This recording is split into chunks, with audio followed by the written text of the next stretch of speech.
Alors, cet exercice 5, l'étude d'une fonction et ensuite de plusieurs fonctions, d'un prolongement qui déboule sur l'étude d'une suite récurrente dans la partie B et d'une histoire d'intégrale dans la partie C. Si on regarde la première question de la partie A, montrer que f est de classe C infinie. C'est une question toute simple. Alors, il y a certains qui ne savent pas ce que c'est qu'une fonction C infinie, ceux qui cherchent des choses très compliquées, alors que c'est un quotient. La fonction qui à x associe x, qui est le numérateur, est de classe C infinie sur R étoile. Le numérateur, on n'a pas de contrainte dessus. La fonction qui à x associe shx est elle aussi C infini sur R étoile. Et comme c'est le dénominateur, il ne faut pas que le dénominateur s'annule sur l'ensemble considéré et ne s'y annule pas. Par quotient, f est C infini sur R étoile. Alors, la vraiment bonne façon de rédiger, ce serait de dire à chaque fois de classe C infini, mais on peut s'autoriser à dire simplement C infini. Deuxième question. Montrer que l'étude de f peut se restreindre à 0 plus l'infini. Bon, typiquement, ce genre de question, c'est de la parité ou de l'imparité, puisque ce qui peut permettre de restreindre l'ensemble de définitions, l'ensemble d'études, plus exactement, c'est soit de la périodicité, soit de la parité ou de l'imparité. Alors éventuellement, on pourrait mettre des symétries par rapport à d'autres éléments, ce qui peut permettre là aussi de restreindre l'ensemble d'études, mais en pratique, c'est soit de la périodicité, soit de la parité, imparité. Et ici, le x est une fonction impaire, le shx est une fonction impaire, donc le quotient des deux va être une fonction paire. Mais ça, je vais le justifier. Donc déjà, f est défini sur R étoile, qui est centré en 0. Alors vous voyez que j'ai marqué centré et, ce qui sous-entend que ce n'est pas la fonction qui est centrée en 0, mais l'ensemble dont il est question, ici R étoile. Et il est impératif d'avoir cette information sur l'ensemble de définition. Voilà, donc, hop. Ensuite, je vais me donner x appartenant à R étoile, et je vais calculer f de moins x, chose que je peux faire puisque j'ai justifié que si x est dans l'ensemble de définitions, moins x y est aussi, c'est le principe d'être centré en 0. f de moins x est donc moins x sur sh de moins x, c'est-à-dire moins x sur moins shx, car la fonction sh est impaire. Et je retrouve donc x sur shx, c'est-à-dire f de x. Conclusion. F est paire. On peut restreindre son étude à l'un des deux intervalles, à moins l'infini. Alors on peut restreindre à moins l'infini 0, mais ici on nous demande 0 plus l'infini. Et en déduire l'étude sur moins l'infini 0 grâce à la parité. Entre parenthèses, la courbe de f est dans ce cas-là symétrique par rapport à l'axe des ordonnées OY.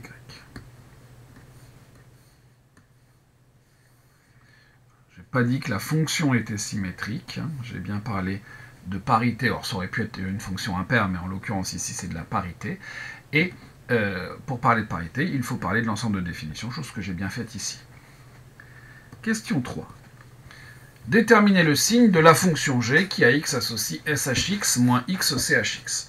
Alors on aurait pu espérer que le fait que sh et ch embarquent de l'exponentielle nous permettent de simplifier, mais pour déterminer un signe, eh bien, il faut qu'on soit capable soit d'avoir une expression qui est trivialement positive ou trivialement négative, ce qui ne va pas être le cas ici, soit être capable de mettre quelque chose en facteur qui nous donnera des quantités dont on saura déterminer le signe. Ça ne sera pas le cas non plus ici. Donc une étude directe du signe, on est coincé. Par contre, on va pouvoir étudier la fonction g. G est dérivable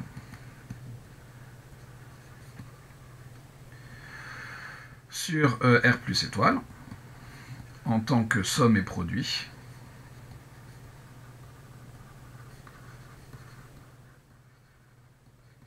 de telle fonction. Bon, pas de problème. Je me donne x dans R plus étoile, et je vais calculer g' de x, qui est égal à la dérivée de SH, c'est-à-dire CH, moins x multiplié par CHX, moins, alors pourquoi moins, parce que c'est moins x CHX, moins x multiplié par la dérivée de CH qui est SHX, et je trouve moins x SHX. Or, pour tout x appartenant à R plus étoile, vous avez x qui est positif et SHX qui est positif. Donc, pour tout x appartenant à R plus étoile, g' de x est strictement négatif.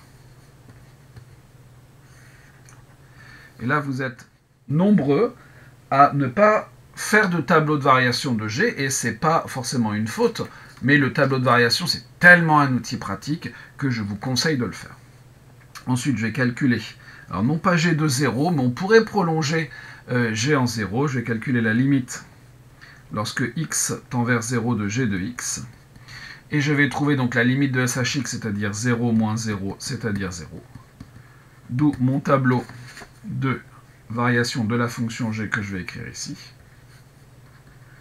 Donc ici, j'ai le signe de g' de x. Alors on aurait pu ne pas le mettre, mais je vais tout résumer là-dedans. Variation de g. Hop, hop. Et j'ai ça. Je pourrais calculer la limite en plus l'infini, mais ici, j'en ai pas besoin. Conclusion.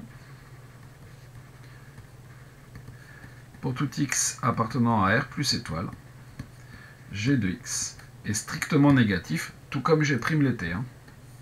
Mais je vous rappelle qu'entre signe de la fonction, signe de la dérivée, il n'y a pas de lien immédiat. Le lien, il est via les variations, et ici, le fait qu'on a 0 comme image. Donc voilà pour la question 3a. Question 3b. En déduire les variations de f sur 0 plus l'infini. Bon, là, je sais que f est dérivable sur R plus étoile car de classe C infini. Ça, c'est la première question qui me dit ça. Mais je précise quand même que f est dérivable. Soit x appartenant à R plus étoile, gf' de x, qui va donc être égal à, c'est x sur SHX, donc une fois SHX, moins x multiplié par la dérivée de CHX qui est, de SHX qui est CHX, sur SH carré x. C'est-à-dire que j'ai au numérateur g de x sur SH carré x. D'après la question qui précède, d'après la question 3a, pour tout x appartenant à R plus étoile, f' de x est négatif. Et donc je vais faire un petit tableau, là aussi, de variation de ma fonction f.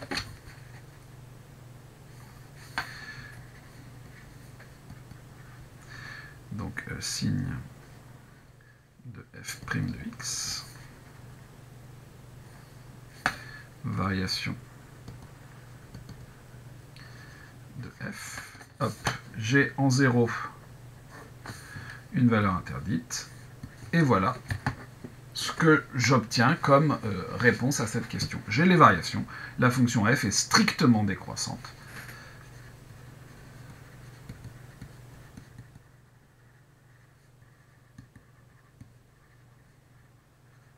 Sur R plus étoile. Alors ici, le tableau de variation suffisait, à mon avis, pour répondre à la question. Question 4. Déterminer si elles existent les limites de f en plus l'infini et en 0 plus, et je vous donnais une indication pour ça. On pourra utiliser un équivalent ou la dérivabilité de SH en 0. Évidemment, c'est pour la limite en 0 plus, la limite en plus l'infini. Eh bien, j'ai la limite lorsque x tend vers plus l'infini de x sur SHX. C'est donc la limite lorsque x tend vers plus l'infini.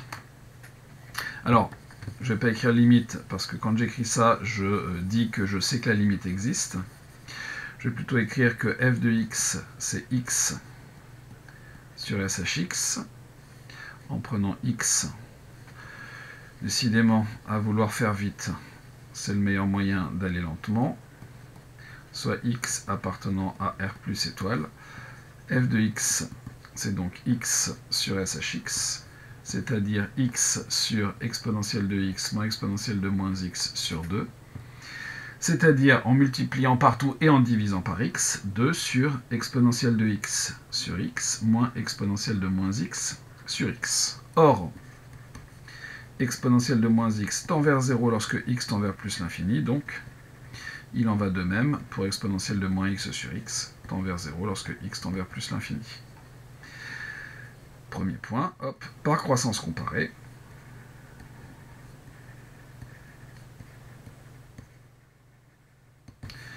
X, exponentielle de x sur x tend vers plus l'infini lorsque x tend vers plus l'infini. Et donc, conclusion, par quotient,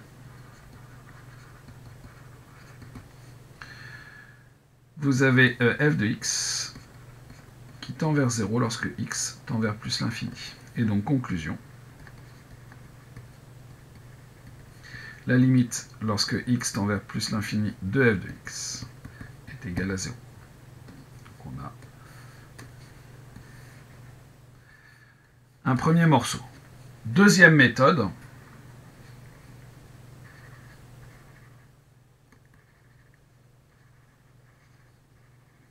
Alors là, on était vraiment juste au début de l'apprentissage des équivalents des développements limités. C'est pour ça que voilà, je ne vous ai pas donné de limite qui nécessitait impérativement ce genre d'outil, mais on peut faire avec.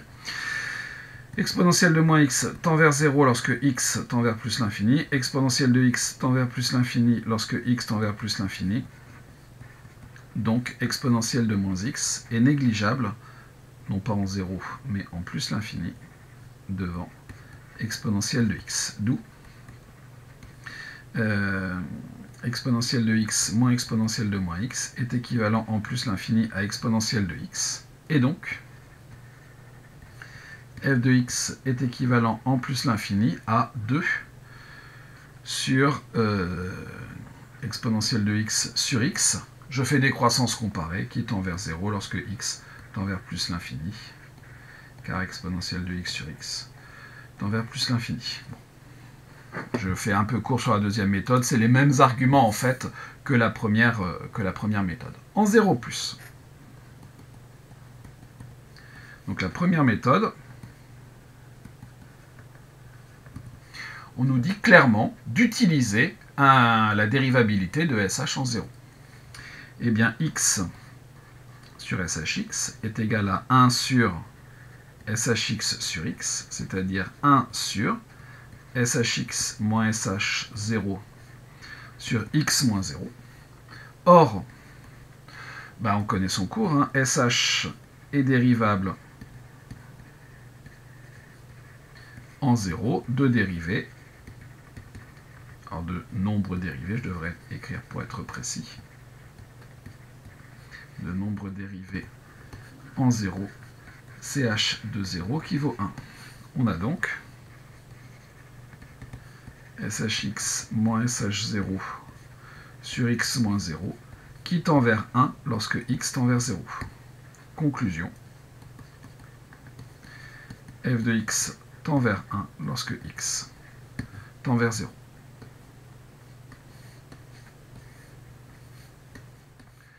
Deuxième méthode, là on peut aller plus vite. SHX équivaut en 0 à x, donc f de x équivalent en 0 à x sur x égale 1, tend vers 1 lorsque x tend vers 0. Évidemment, donc f de x tend vers 1 lorsque x tend vers 0, on a la même conclusion. Donc on a réussi nos limites. Question 5. En déduire le tableau de variation de f sur R étoile. On a tout étudié sur R plus étoile. Et donc nous, ce qu'on a comme information, ce sont les informations suivantes. Donc nous avons x, nous avons moins l'infini, nous avons 0, plus l'infini, valeur interdite en 0, variation de f. Et nous, ce que l'on a montré, on a étudié, hein, c'est ça. Donc on a une fonction qui est décroissante sur moins l'infini 0. En 0, on a 1. En plus l'infini, on a 0. Voilà ce qu'on a démontré. Et je vais tout simplement dire, par parité, eh bien, ma courbe, je sais qu'elle est symétrique par rapport à l'axe des ordonnées. Donc voilà, mon tableau de variation sur R étoile. Question 6. On admet que SHX s'écrit comme x plus x cube sur 6 plus x cube epsilon de x avec epsilon de x qui tend vers 0. Bref, on nous dit, sans le dire, que le développement limité de SHX à l'ordre 3 en 0, c'est cette expression qu'on nous donne. Montrer que f se prolonge en une fonction dérivable, que l'on notera encore f par la suite. Bon. D'après ce qui précède,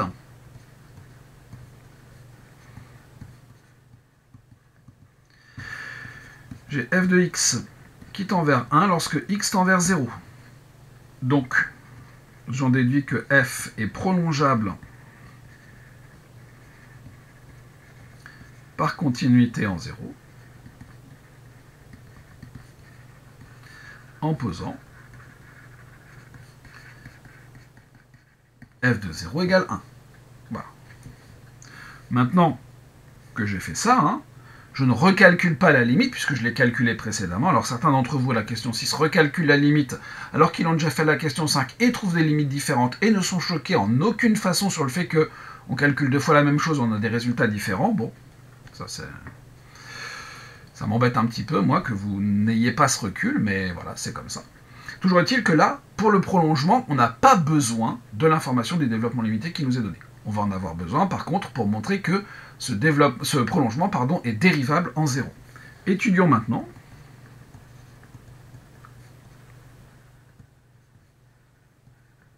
le taux d'accroissement de f en 0.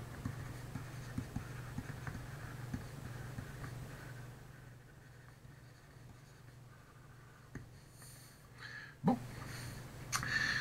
J'ai donc mon taux d'accroissement. Alors, hop, pour ça, je me donne x appartenant à R étoile. Une nouvelle page. J'ai donc mon taux d'accroissement de f en 0 de x. Alors, parfois on l'écrit non pas en x ni en h, mais ça ne change rien. C'est donc quoi? C'est donc x sur SHX moins f de 0. F de 0, on a dit qu'on prenait 1. Divisé par x moins 0. C'est-à-dire 1 sur SHX moins 1 sur x. Évidemment, j'ai tout intérêt à tout mettre au même dénominateur. Je vais donc avoir du x moins SHX divisé par x SHX. Ce qui me donne du x moins, et là j'utilise l'information qu'on me donne, x plus x cube sur 6, plus x cube, on va mettre des parenthèses, ça sera mieux, epsilon de x. Donc là, je fais comme si je ne savais pas que c'était un développement limité, et je fais comme si je ne savais pas comment utiliser les développements limités. Bon. Au dénominateur, j'ai x facteur 2, et bien x plus x cube sur 6, plus x cube epsilon de x. Alors, petite digression, hein. Ici, là, évidemment, je ne le fais pas directement, parce que je sais que les deux tendent vers l'infini, j'ai donc une forme indéterminée du type infini moins infini, et on ne s'en sort pas, même si on se rappelle des équivalents. 1 sur SHX va être équivalent à x, donc 1 sur SHX équivalent à 1 sur x, mais avec le moins 1 sur x derrière, je ne peux pas ajouter mes équivalents, je suis coincé, et je suis embêté. Mais avec ce développement limité, même si on ne sait pas que ça s'appelle comme ça, on peut quand même s'en sortir. Donc au numérateur, je vais avoir du moins x cube sur 6, plus, non pas plus, mais moins x cube epsilon de x. Bon, maintenant on sait qu'on peut mettre un petit taux de x cube pour ça, mais soit on ne le savait pas, soit peu importe. Au dénominateur, j'ai donc du x carré plus x puissance 4 sur 6 plus du x puissance 4 epsilon de x. Bon. Maintenant, ce que je vais faire, c'est que je vais tout simplifier par x carré, parce que je peux le faire. Et donc, je divise par x carré, j'ai donc du moins x sur 6, moins x epsilon de x, divisé par 1 plus x puissance 4 sur 6, plus, j'ai mis mon truc en facteur, plus x carré, epsilon de x. Et lorsque j'ai écrit ça, je suis content parce que je vais pouvoir dire que moins x sur 6 tend vers 0, moins x tend vers 0, quand x tend vers 0, quand x tend vers 0, epsilon de x, par définition, tend vers 0 lorsque x tend vers 0. Donc, mon numérateur, moins x sur 6, moins x epsilon de x, tend vers 0 lorsque x tend vers 0. Ça, c'est pour mon numérateur. Ensuite, mon dénominateur, j'ai 1 plus, alors je peux aller peut-être un petit peu, moi je vais aller plus vite, qui tend vers 0, et qui tend pas vers 0, mais qui tend vers 1 lorsque x tend vers 0. J'ai mon x carré qui tend vers 0 lorsque x tend vers 0. J'ai mon epsilon de x qui tend vers 0 lorsque x tend vers 0. Et donc j'en déduis que mon dénominateur tend vers 1 lorsque x tend vers 0. Et donc de ça, j'en déduis que mon taux d'accroissement de ma fonction f en 0 de x tend vers 0 sur 1, c'est-à-dire 0, lorsque x tend vers 0. Conclusion. Ma fonction f est prolongeable, je reprends tout, par continuité en 0 en posant f de 0 égale 1, et ce prolongement est dérivable. On a f' de 0 égale cette valeur que je viens de trouver, c'est-à-dire 0.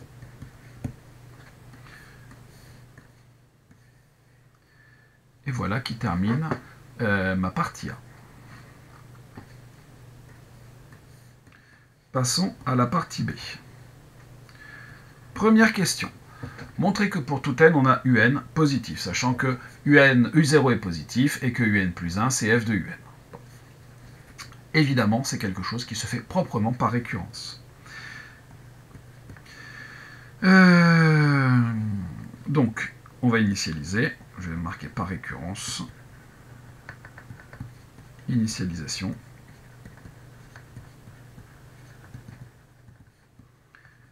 U0 est positif, donc pas de problème. Hérédité.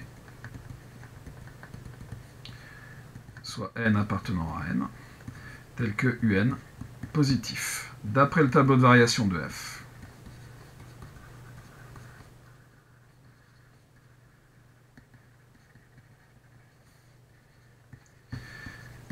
F de un est aussi positif, donc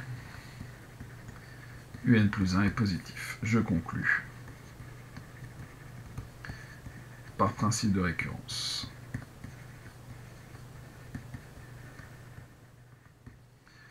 Pour tout n appartenant à n, un positif. Simplement parce que, je vais revenir dessus, quand je regarde mon tableau de variation, un est dans 0 plus l'infini, donc un plus 1, f de un, est compris entre 1 et 0 strictement, donc est positif. On peut même dire que dès lors que n est supérieur à 1, supérieur ou égal à 1, un est strictement positif. Mais la question n'était pas formulée comme ça. Deuxième question. Montrez que f de x est égal à x si et seulement si shx égale 1. Bon. Là, j'ai une expression pour f de x si x est strictement positif et une expression pour f de x sinon pour f de 0 qui est différente. Donc remarquons que f de 0 égale 1. Donc, f de x égale x n'a pas pour solution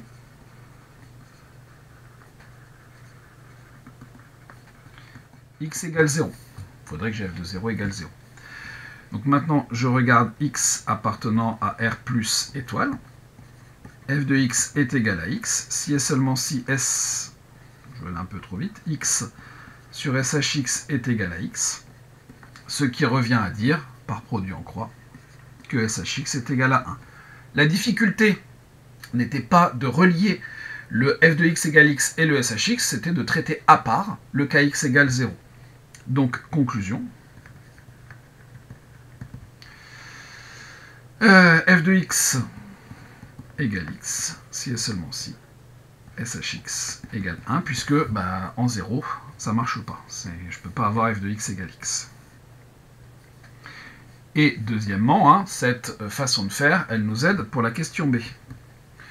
Montrer que f admet un unique point fixe dans R+, que l'on notera alpha. Alors les points fixes, on oublie l'utilisation, alors évidemment, du théorème des valeurs intermédiaires qui n'assure pas l'unicité, mais on oublie également le théorème de la bijection monotone que l'on peut appeler également corollaire du théorème des valeurs intermédiaires, puisque ça s'applique à une fonction grand F, je vais appeler g de x, g de x égale k avec k qui ne dépend pas de x. Donc vous ne pouvez pas vous servir directement de ce théorème pour donner une solution de l'équation f de x égale x. C'est pas possible. La question de A, elle est là pour nous donner un indice. Ici, je peux remarquer que la fonction sh est continue, strictement croissante,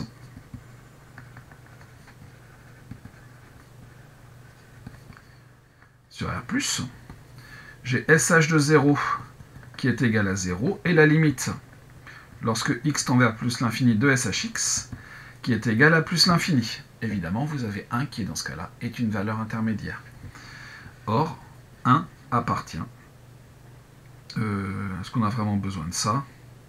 On peut même rédiger sans ça. Ça, j'allais faire une rédaction type terminal qui n'a rien de mauvais, mais on va rédiger ça autrement, ce qui évite d'écrire que des inégalités avec le plus l'infini dedans, c'est toujours un petit peu embêtant. Donc, je peux dire que SH est bijective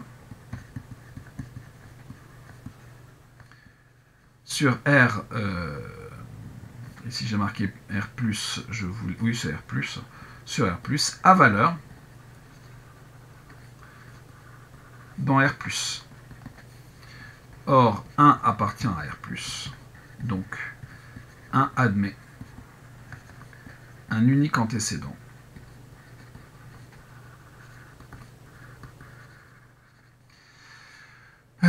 alpha appartenant à R+, par la fonction SH. Donc, il existe un unique alpha appartenant à R+, tel que SHX, tel que SH de alpha égale 1. D'après la question précédente, il existe un unique alpha appartenant à R+, tel que f de x, tel que f de alpha égale alpha.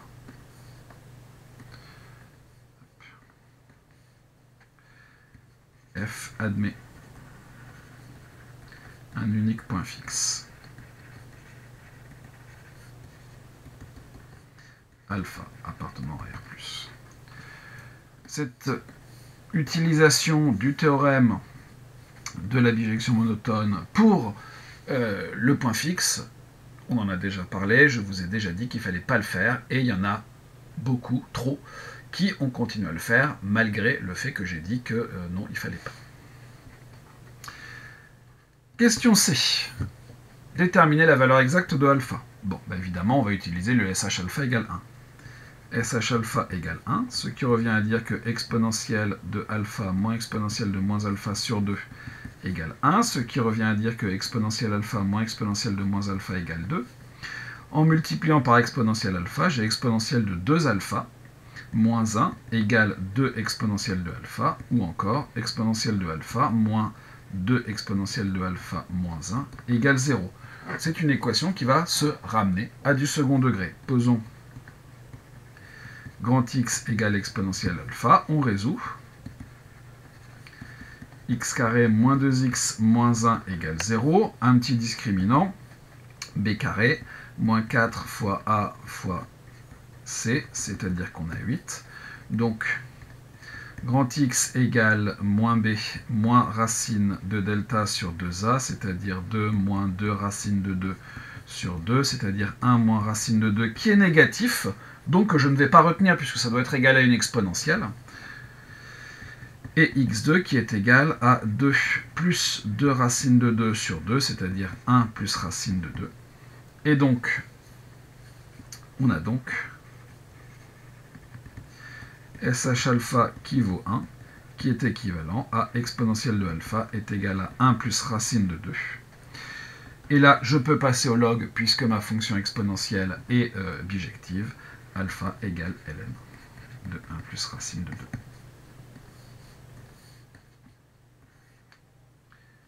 Alors là, j'ai vu des horreurs du type... Alors implicitement, ce n'était pas écrit comme ça, mais implicitement, ln de a plus b, c'est ln de a plus ln de b. Question 3. Prouvez que pour tout réel x, 2x chx moins 2shx est compris entre 0 et sh carré x. Bon, déjà, on peut remarquer que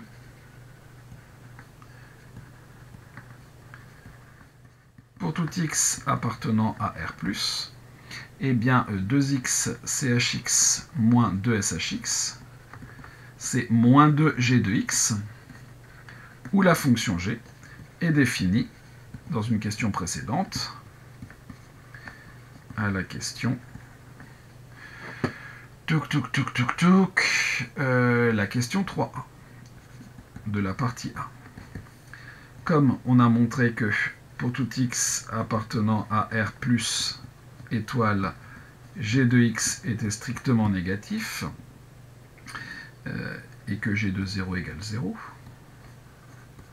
et que, en 0, 2x chx moins 2sh, alors je vais mettre des 0, et que en 0, 2x chx moins 2shx égale 0, on en déduit la première partie de l'égalité.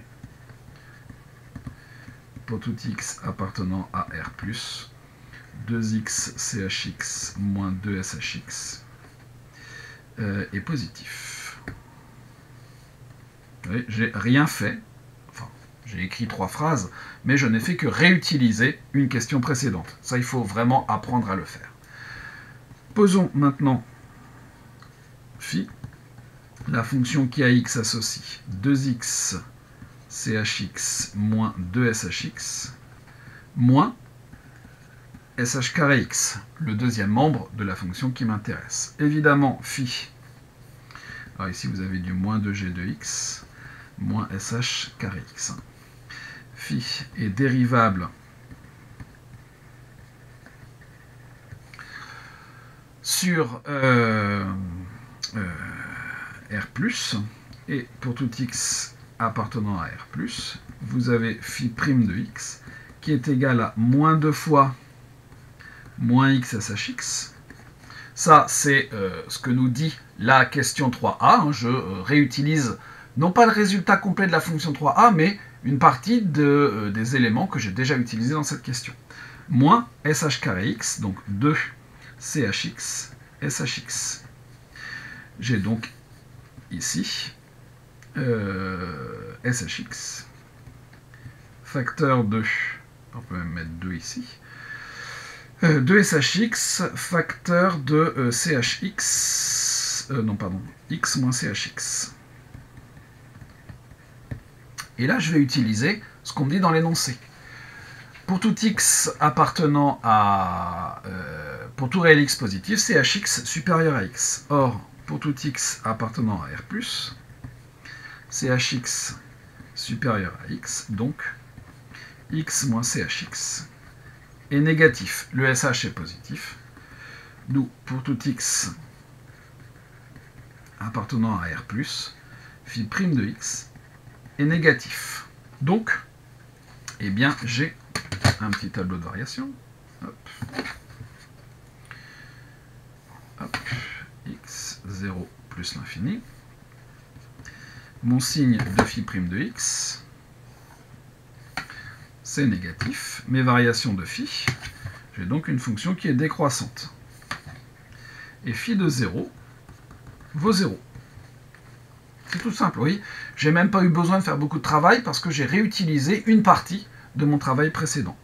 D'où, pour tout x appartenant à R+, phi de x négatif, et donc, pour tout x appartenant à R+, mon phi de x était 2x chx moins 2shx inférieur à sh carré x. Conclusion de tout ça. Pour tout x appartenant à R+, eh bien 2x chx moins 2shx est compris entre 0 et sh carré x.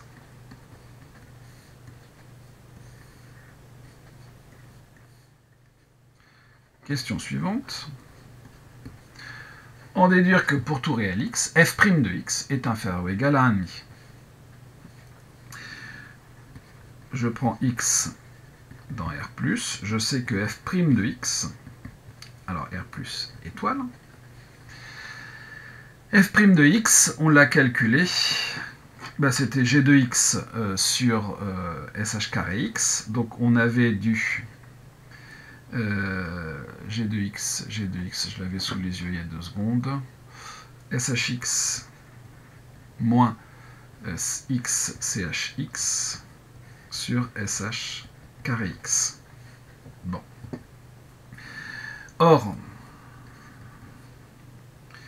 et f' de 0 égale 0.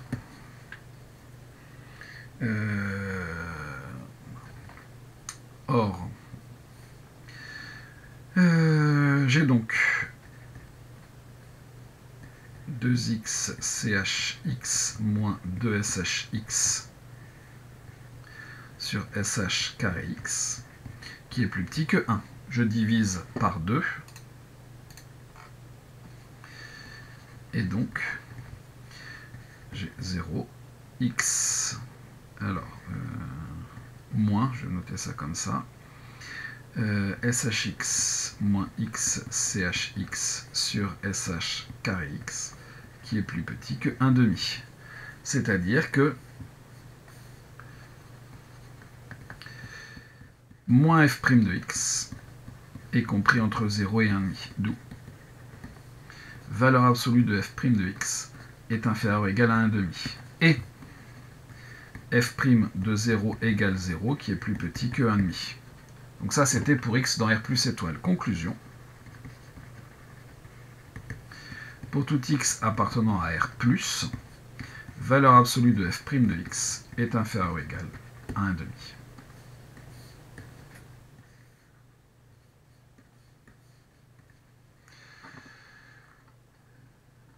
Question 4 et dernière question de cette partie.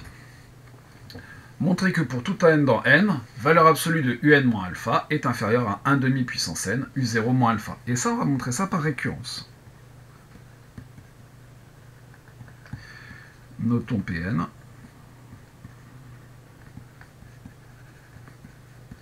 La proposition un moins alpha inférieur ou égal à 1,5 puissance n, u0 moins alpha. Pour n égale 0, vous avez u0 moins alpha, qui est égal à 1,5 puissance 0 qui vaut 1, multiplié par u0 moins alpha. Donc si c'est égal, c'est aussi inférieur ou égal. Donc P0 est vrai.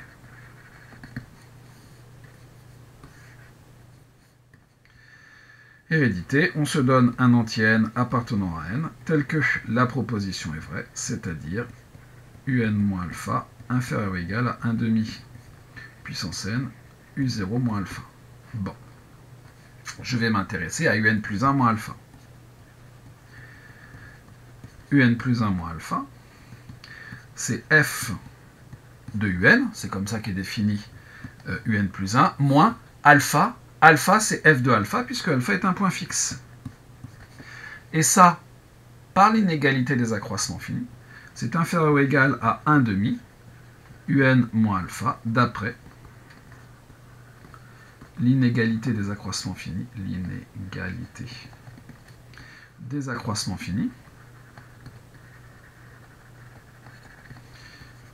ce qui évite d'utiliser le fait que la fonction f est lipschitzienne, ce que certains d'entre vous ont du mal à dire, et pire, à écrire. Et le fait que pour tout x positif, valeur absolue de f' de x inférieure ou égale à 1,5. Ensuite, par hypothèse de récurrence,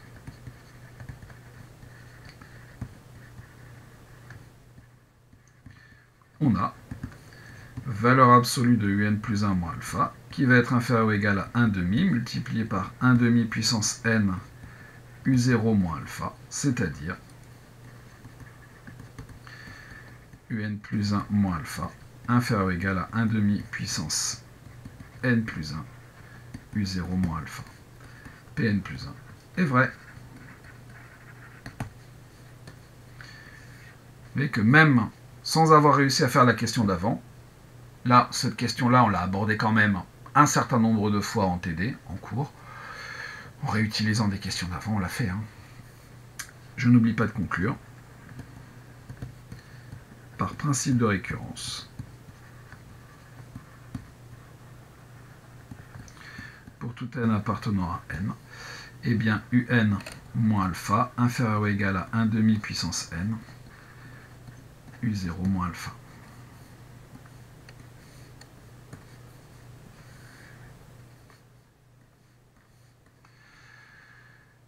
Que peut-on dire pour la suite un? Eh bien, comme 1,5 est compris entre 0 et 1, 1,5 puissance n tend vers 0 lorsque n tend vers plus l'infini, donc valeur absolue de un moins alpha tend vers 0 lorsque n tend vers plus l'infini. Et là, bon, on va faire une nouvelle page, de toute façon il y a encore une partie après. Par conséquent, la suite un converge vers alpha, qui, on le rappelle, est ln de 1 plus racine de 2. Bon, si vous avez juste dit un converge vers alpha, vous avez évidemment répondu à la question posée. Partie C, donc là, on rentre dans des choses un peu plus compliquées pour certaines, faut bien dire les choses, mais pas infaisables pour autant.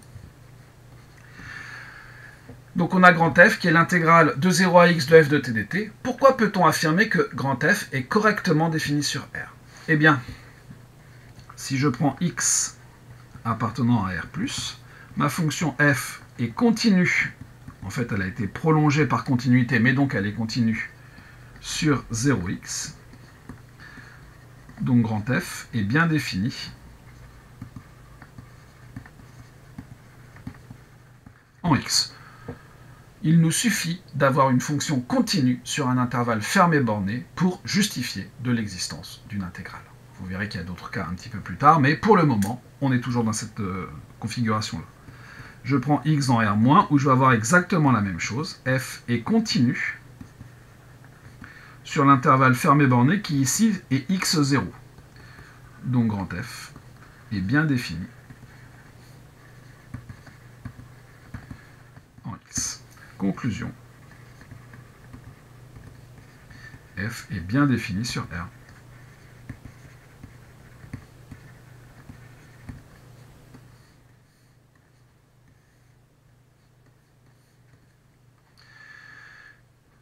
Deuxième question, étudier les variations de grand F sur R.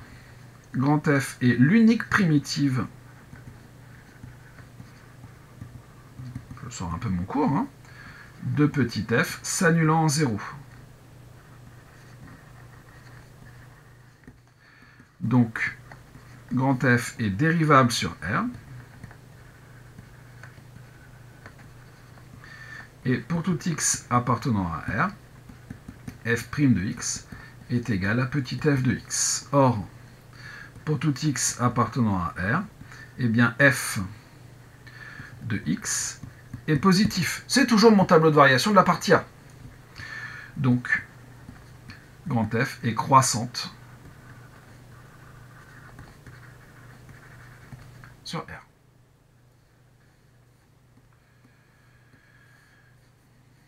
Vous voyez que ça ne m'a pas demandé Beaucoup de travail. Mais il faut donner tous les arguments nécessaires.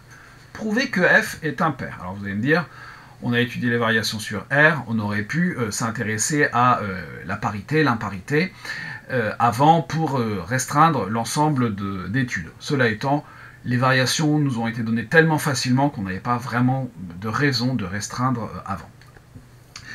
Ici, f est défini sur R, qui est centré en 0. Vous voyez que là aussi, même si c'est évident,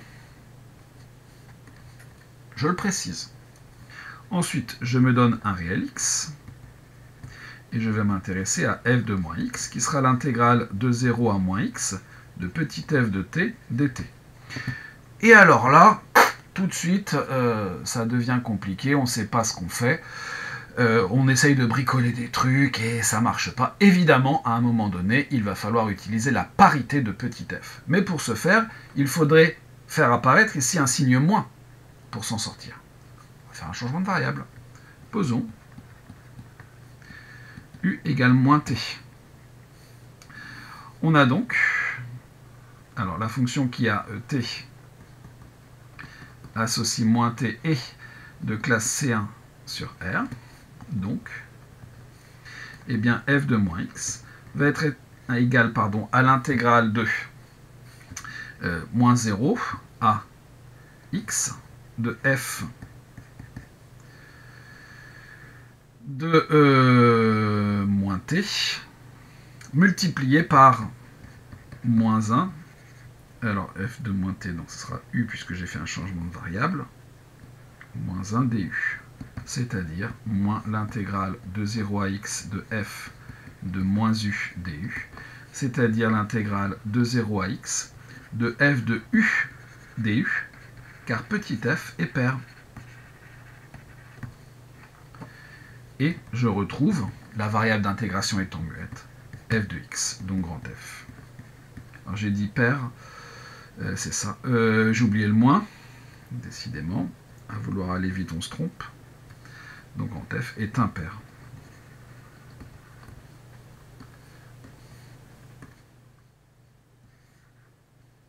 Sans le changement de variable, ça ne marche pas. Question 4. Alors là, c'est une question qui est un petit peu plus difficile. Montrer que f de x est équivalent à x lorsque x tend vers 0. C'est une histoire d'équivalent. Donc là, ça demande un petit peu plus de travail. Il va falloir se rappeler de ce que ça veut dire être équivalent à. Et à partir de ça, eh bien, on va pouvoir montrer que f de x équivaut à x. Donc là-dedans, il est question finalement d'avoir un équivalent d'une primitive de quelque chose. Donc je vais commencer, moi, par donner un équivalent de petit f. On sait, d'après la question 6, ou éventuellement déjà dans la question 4, on a f de x qui tend vers, non pas 0, mais qui tend vers 1, lorsque x tend vers 0. Donc en 0, f de x est équivalent en 0 à 1. Je ne vais pas intégrer cet équivalent, en tout cas je ne vais pas procéder comme ça, je vais utiliser des outils du cours pour ce faire. Et donc, f de x en 0, c'est 1 plus quelque chose qui est négligeable devant cet équivalent, c'est-à-dire 1 plus un petit taux de 1. Ou encore, f de x moins 1 en 0, c'est un petit taux de 1. J'ai une fonction qui est un petit taux de 1. Je vais intégrer ça. La fonction grand F, la fonction, qui a x associe grand F de x moins x, est une primitive de la fonction qui a x associe petit f de x moins 1. Alors la fonction que je vais appeler, je l'ai déjà un petit g, je vais l'appeler h. Donc, par intégration,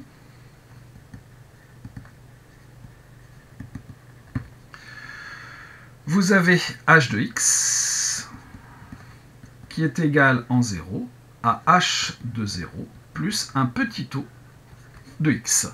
Propriété d'intégration des développements limités, proposition 31 ou 41, je ne sais plus, mais c'est ça que l'on a. D'où f de x moins x, ça c'est moins h de x. h de 0, bah, c'est f de 0 moins 0 plus un petit o de x. f de 0, bah, la primitive en 0, c'est l'unique primitive qui s'annule en 0, on l'a dit à la question 2 de cette partie C, ça vaut 0, égale un petit o de x. Par conséquent,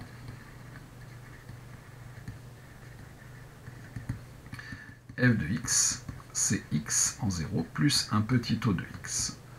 On a donc f de x qui équivaut en 0 à x.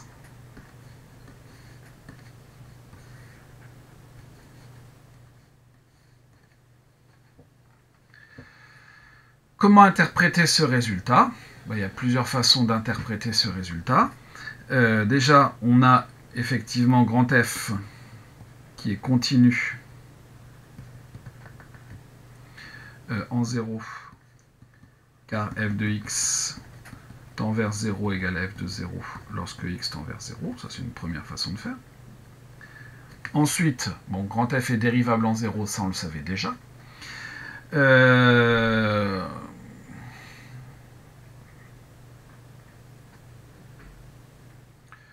Remarquez que la continuité, elle nous est donnée par le fait que la fonction soit dérivable.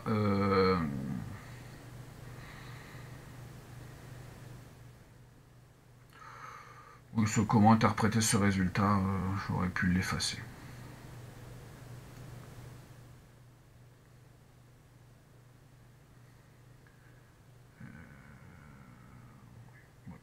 La question n'est pas très intéressante. Bon, on va effacer ça. On a la continuité, on a le fait d'avoir une tangente, mais ça, toutes ces informations, on les avait déjà. F de x sur x tend vers 1.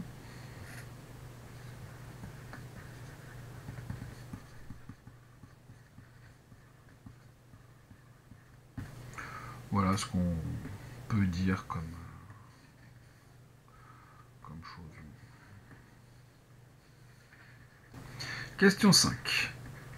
Donc là, des questions qui sont plus difficiles, mais que je trouve également plus intéressantes. 5a, 5b, 5c, on va essayer de trouver une limite à grand F lorsque x tend vers plus l'infini. Donc là, 5a, on nous demande de prouver que pour tout réel t, f de t est inférieur à 1 plus t carré sur 6. Donc je me donne t dans R+, avoir f de t inférieur à 1 plus 1 sur t carré sur 6. C'est la même chose que alors, dans R plus étoile. Donc t sur SHT inférieur ou égal à 1 plus 1 sur t carré sur 6, ce qui revient en fait en multipliant partout par t qui est positif, en divisant par t et en multipliant par SHT. Alors, comment je vais faire ça? Je vais multiplier par 1 plus t carré sur 6 qui est positif. Présenté comme ça, ça sera mieux. Et j'ai donc 1 t carré plus t cube sur 6 sur SHT qui est inférieur à 1. Et je multiplie de chaque côté par SHT, c'est-à-dire que je vais avoir du t carré plus t cube sur 6 qui doit être plus petit que SHT. Donc si j'arrive à montrer cette inégalité, j'aurai montré l'inégalité qu'on me demande sur R plus étoile. Puis après, il me restera à le montrer en 0, mais en 0, f de 0 égale 1, et 1 sur 1 plus t carré sur 6 vaut aussi 1, donc ça ne nous posera pas de problème. Bon. Donc, je vais poser une fonction k, par exemple. La fonction qui a t associe SHT moins t carré moins t cube sur 6. Bon, et il faut que je montre que cette chose-là est négative. Évidemment, k est dérivable sur R plus étoile, et je vais avoir k' de t qui va être égal à CHT moins 2t moins 3t. sur 6, 3t carré sur 6, donc du t carré sur 2. Évidemment, k' est dérivable sur r plus étoile.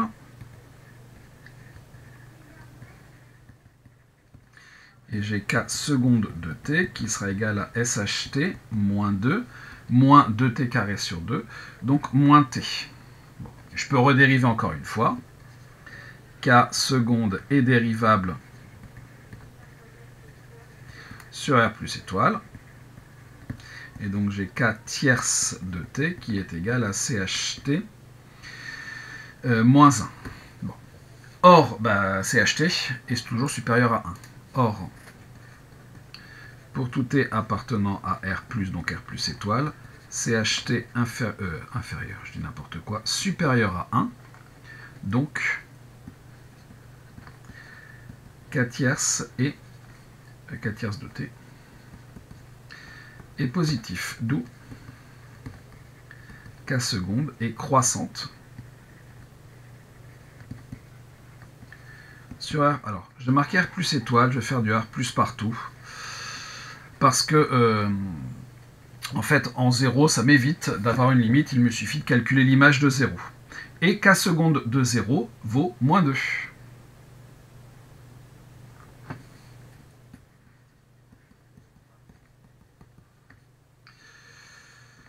Qui est négatif, donc ça m'embête un petit peu, parce que bien sûr, en plus l'infini, je vais avoir... en plus l'infini, je vais avoir plus l'infini. Mais bon, c'est comme ça. Hein.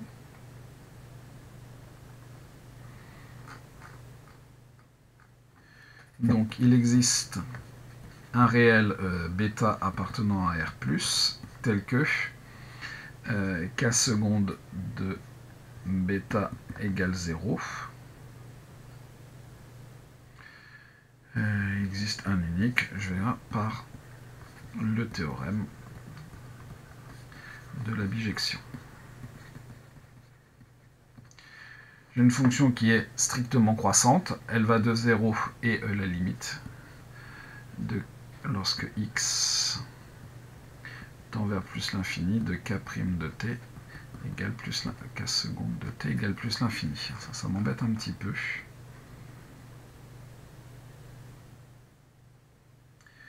Parce qu'ici, c'est pas du t carré, c'est du t. Et ça va tout changer. Donc ici, ça va être moins 1. Ici, il n'y en a plus. Et donc là, ça vaut 0. Je devrais faire des brouillons avant. Mais j'en fais pas, c'est un tort. Donc, pour tout t appartenant à R+, k seconde de t, croissante à partir de 0, est positive. Donc, k' est croissante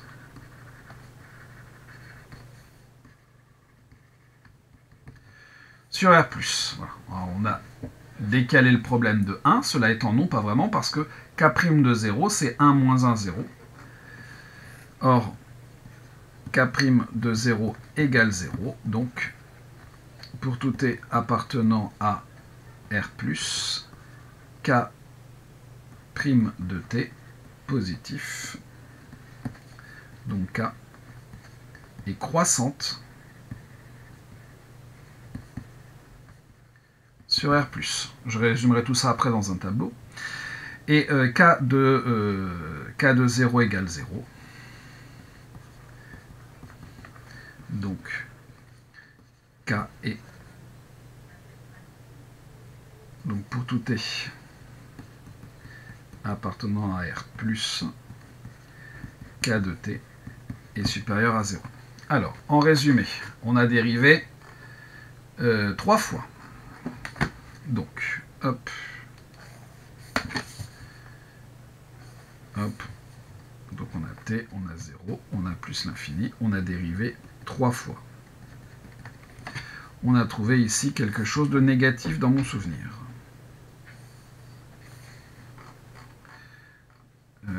Non, on a trouvé quelque chose de positif. Donc ma fonction était croissante. Donc ici, j'ai les variations de k secondes. Et ici, on a trouvé 0. Ce qui nous permet d'avoir le signe de k secondes. Donc on a quelque chose de positif. Et donc on a les variations de k', qui est une fonction croissante elle aussi, avec, en 0 ça fait 0, donc le signe de k', c'est positif. Ce qui nous permet d'avoir, et mon trait n'est pas assez grand, pourtant je pensais l'avoir fait pas mal grand, les variations de k, qui est une fonction croissante, avec 0, et donc le signe de k,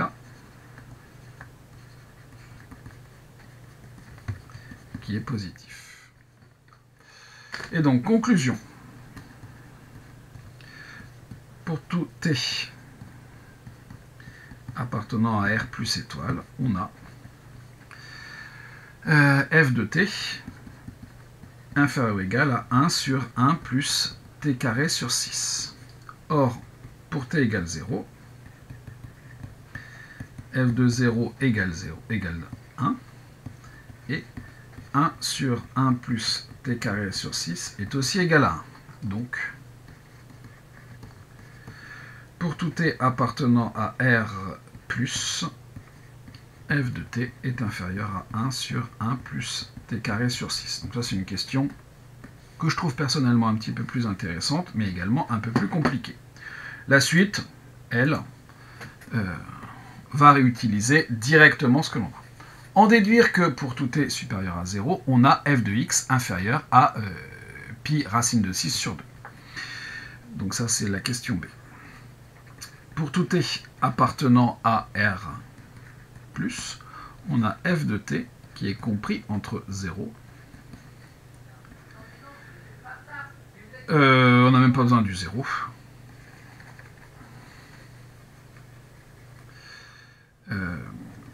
Par croissance de l'intégrale.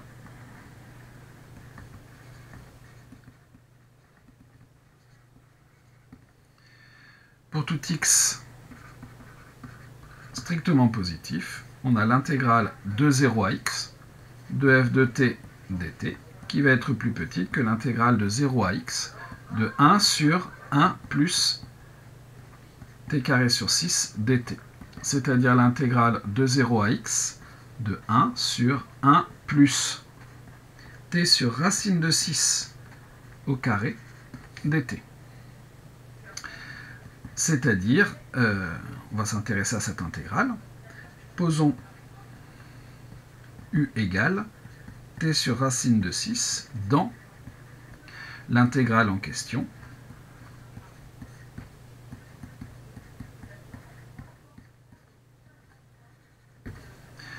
La fonction qui a t associe t sur racine de 6 est de classe C1 sur R+, même plus que ça, hein, sur R, mais R+, ça nous suffira.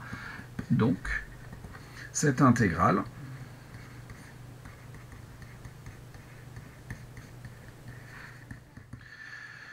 vaut 1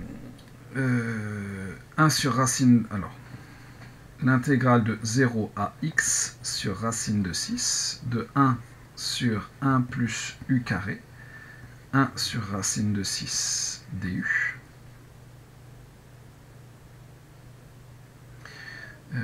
Du, c'est dt sur racine de 6, c'est bien ça. C'est-à-dire 1 sur racine de 6, arctangente u, que je prends entre 0 et x sur racine de 6, c'est-à-dire 1 sur racine de 6,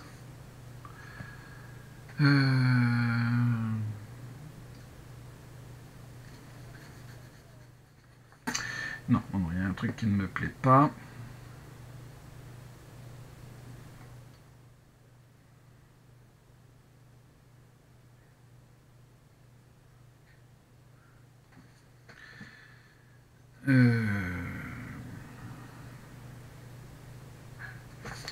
Ici, c'est pas du 1 sur racine de 6, je fais les choses à l'envers. Ici, c'est... Si. Ici, c'est bien ça. Mais ici, le dt, c'est racine de 6.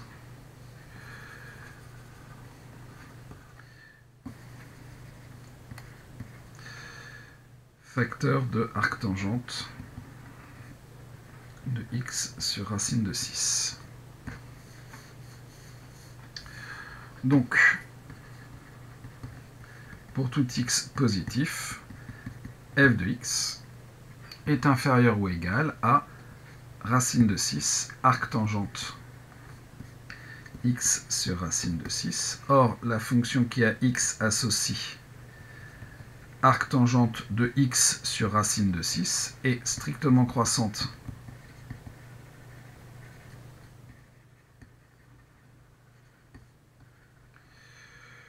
sur R+, et de limite en plus l'infini égale à pi sur 2. Donc, pour tout x appartenant à R+, alors, on met étoile,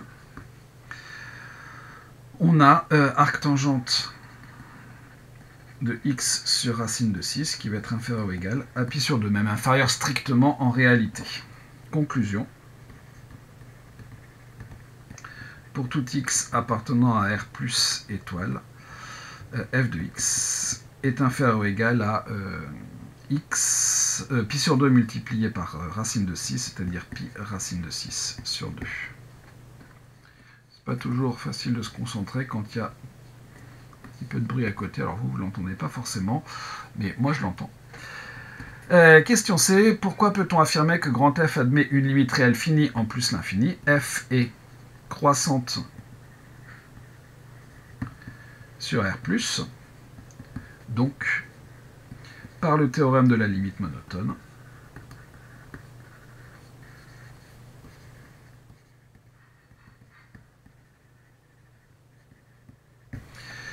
grand F admet une limite en plus l'infini. Comme grand F est majoré,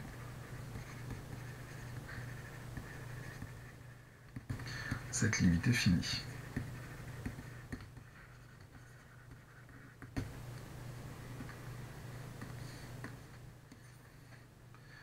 Et voilà ce qui conclut cette dernière partie du dernier problème du DS7.